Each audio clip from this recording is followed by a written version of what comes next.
السلام عليكم ورحمة الله تعالى وبركاته. مرحبا بكم في قناة هواة نزار. نتمنى تكونوا كلكم بخير وعلى خير وفي صحة جيدة ان شاء الله. جيت نشارك معكم هاد الشنيك المالحين اللي كيجيو رائعين بزاف، ونتمنى هاد الوصفات نال الاعجاب ديالكم. اللي اول مره كيزور القناه ديالي ما تنساش تشترك وتفعل الجرس باش يوصلك كل جديد ان شاء الله. ندوزو المقادير ديال هاد الشنيك. صراحه راه يعني ساهلين وما فيهمش المقادير بزاف وبساط ولذاذ في نفس الوقت. نتمنى ينالوا الاعجاب ديالكم.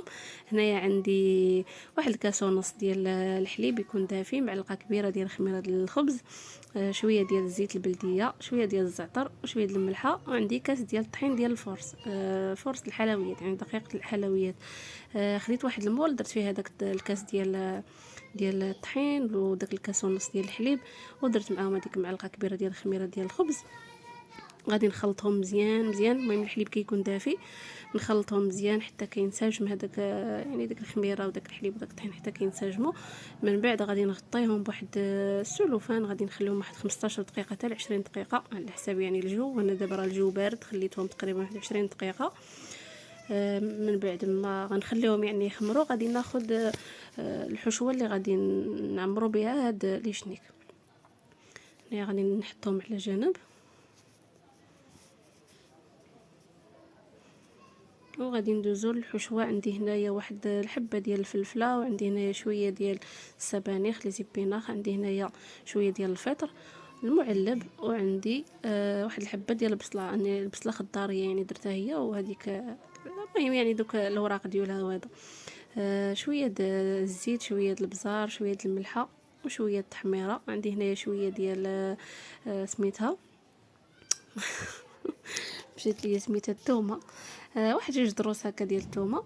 غنديرهم فوق البوطه حتى كيتشحروا مزيان. عندكم فلفله الوان ديروها بحال الفلفله حمراء وهذا، انا درت هنايا هاد الخضره يعني جا داكشي كله نفس اللون ماشي مشكل صراحه. جاو هاد لي شنيك رائعين بزاف.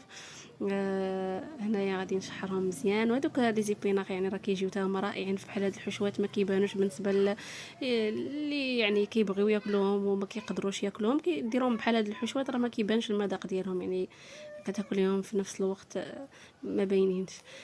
شويه الطون. المهم عندي هنايا غير شويه، غير نديروا هذيك البنه وصافي. غادي نخلطوا مزيان. بغيتو ديروا الكفته اولا لا داند اولا الدجاج، المهم يعني نتوما الحشوه ديروا فيها اي حاجه بغيتو. غادي نخلط هذاك الطون معاهم مزيان. كيف ما شفتوا راه درت غير شويه ديال الطون.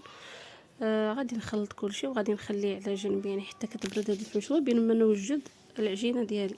هنايا العجينه خديت هنايا هاد القصريه درت فيها نص كاس ديال الطحين ديال النخاله اولا الفينو، يعني اللي عندكم طحين القمح اولا الفينو. وعندي جوج كيسان ديال الطحين ديال الفورس. كيف ما شفتوا داك الخليط راه فاعل تبارك الله يعني راه خمر. غادي نخويه هنايا فوق هاد الطحين الاخر اللي درت، نديرو عليه كامل. ومن بعد غادي نجمع العجينه. هنا راه نسيت ما ضفت هذيك الزيت البلديه والزعتر والملحه، يعني حتى خلطت هاد العجينه شويه عاد فكرتهم وزدتهم ماشي مشكل.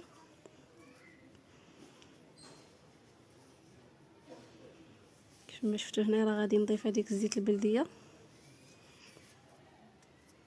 واحد 3 معالق صغار، والزعتر حتى هو راه كيجي يعني زوين في هاد العجينه، والملحه. وهنايا غادي نجمع العجينه تقريبا راه زدت عليها واحد نص كاس ديال ما دافي، يعني حاولوا تزيدوا دقيق شويه بشويه حتى تجمع لكم العجينه كيف ما كتشوفوا راه كتجي مرخوفه يعني كتجي هكا باقي كتلصق في اليد شويه. غادي نحاول نجمعها مزيان وغادي ندهنها بشويه الزيت وغادي نخليها هكا شويه واحد 5 دقائق هكا. ومن بعد غادي ندوزو باش نحضروها يعني نسرحوها باش نعمروها. نغطيها كيف ما شفتوا واحد شويه. وهنايا غادي ندوزو باش نسرحوا هذيك العجينه. كيف ما شفتوا راه نقيت فوق البوطاجي، وهنايا رشيته بشويه ديال الطحين لحقاش يعني عندي العجينه كيف ما كتشوفوا راه مرخوفه بزاف كتلصق في اليد. نحاول نبقى نخدمها ونرش بالطحين. غادي نديرها بهاد اللاك، يعني غادي نسرحها بهاد اللاك مره مره، نبقى نجبد هذيك العجينه هكا من الجنب باش تقاد، وكنسرحها على شكل مستطيل. غنبقى نرش الطحين كيف ما كتشوفوا، كنقلبها باش ما تلصقش فوق البوطاجي، يعني باش ما كانت العجينه هكا كتكون خفيفه كتكون زوينه. غادي ندلكها مزيان، يعني ما تكونش رقيقه بزاف وما تكونش عاوتاني العجينه غليظه، يعني بين وبين باش حيت كتزيد تنفخ يعني في الفران فاش كطيب. هنا من بعد ما سرحتها كيف ما شفتوا قديتها مزيان على شكل مستطيل، وكتحاولوا كيف ما قلت لكم ترشوا فوق سطح العمل يعني بالطحين باش ما تلصقش لكم العجينه فوق البوطاجي. هنايا رشيتها بشويه صلصه الطماطم يعني الجاهزه اللي كتباع في المحلات، اولا تقدروا تصايبوها في الدار يعني بحال اللي عندكم. كان عندي هنايا شويه وقلت نديرها. غادي ندهنها مزيان فوق هاد العجينه كيف ما شفتوا، وغادي ندير هذيك الحشوه من الفوق.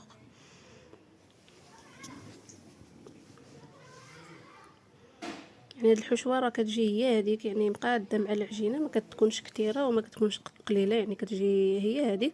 غادي نسرحها على العجينه كيف ما شفتوا كامله،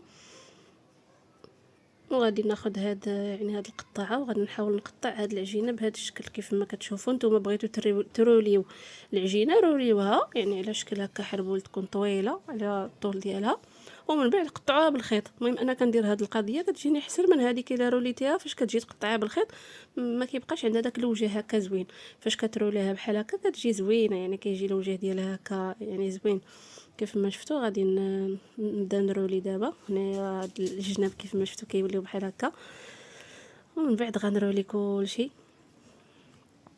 كتحاولوا تزربوا على هاد بحال هكا حيت كتلصق العجينه فوق البوطاجي، يعني تلصق لكم العجينه فوق سطح العمل يعني فين خدمتوها راه كتلصق الا ما زربتوش عليها. هنايا غادي كيف ما كتشوفوا راه كنروليها هكا. غنحاول نروليها من هاد يعني من هاد الجهه باش ما تلصقش ليا. راه ساهله هاد الطريقه كتجي صراحه احسن من باش تقطعيها بالخيط كيف ما قلت لكم. كتجي شويه كتعذب شويه وما كتجيش هي هذيك وهكا. المهم يعني فاش كتقطعوها قطعوها هكا ما تكونش العجينه رقيقه، يعني هذيك الشنيكه يعني فاش جيت تروليها ما تكونش رقيقه، تكون فيها هكا على الاقل واحد 3 سنتيم هكذا، ولا على حسب يعني الحجم اللي بغيتو يكونوا نتوما. اولا عاوتاني بغيتو تروليوها من جوج جوايه، تروليو النص من هاد الجهه والنص من الجهه الاخرى باش تجيكم بحال ما عرفتش باش نشرح لكم، يعني بحال هذوك الحلويات اللي كيكونوا في الباتيسريات كتجي آه، الحلويات اللي كيديروا لهم يعني بحال شنيك نيت، غير هي كتكون مروليه من هنا ومن هنايا. المهم نبغيو تفننوا شويه في شنيك. انايا راه كنحاول فاش كنجمع هذيك كنرولي هذيك شنيك كنحاول نجمع هذاك القنت اللي كيبقى كنحاول نجبدو شويه باش يلصق، واخا هو غيلصق يعني حيت كاين فيه هذيك الصلصه ديال الطماطم كتلصق كتشد في العجينه كتشد يعني في بعضياتها. هنايا كيف ما شفتوا راه ساليت هاد الطاوه، غادي ندوز نقاد طاوه واحده اخرى غنحاول نبسطهم بايدي كيف ما شفتوا. بغيتو تخليوهم هكذاك خليوهم هكذاك، المهم انا كنحاول نبسطهم هكا باش كيجيو زوين، يعني كيجي الشكل ديالهم هكا زوين، ماشي تضغطوا عليهم بزاف غير شويه وصافي. صافي هكذا كيف ما كتشوفوا الفران راه يعني دايره كيسخن في هذا الاثناء فاش كنقاد العجينه. انا راه كشعلت عليهم الفوق والتحت يعني دغيا طابو، ما خداوش الوقت بزاف. اللي عنده فران عادي يشعل لهم غير لتحت حتى كيطيبوا كيهبطهم يتحمروا من الفوق، اولا شعلوا عليهم الفوق والتحت ونقصوا عليهم حتى كيطيبوا. انا دغيا كيطيبوا ما كياخذوش الوقت بزاف. غادي ناخذ طاوه واحده اخرى وغادي ندهنها بشويه ديال الزبده اولا الزيت يعني بحال اولا ديروا ورق الطبخ بابي كويسون ما عرفتش شنو سميتو. المهم غادي ديروه.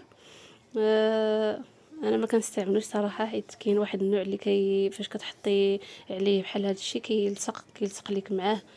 حيت كاين واحد النوع خايب وكاين واحد النوع زوين وما عارفاش اش من النوع اللي زوين، داكشي علاش ما كنستعملوش. حيت كاين واحد النوع كنت استعملته شحال هادي اي حاجه طيبتها كتلصق ليا كيلصق فيها يعني ما كت كتبقاي عاوتاني يعني كتبداي تنتفي فيه من الحاجه، اي حاجه طيبتها كيلصق لك فيها وخصك تبقاي واقفه وكتحيدي هذاك الكاغيط يعني من هذيك الحاجه اللي طيبتي. داكشي علاش ما كنستعملوش. هنايا صافي راه قديتهم كاملين كيف ما شفتوا.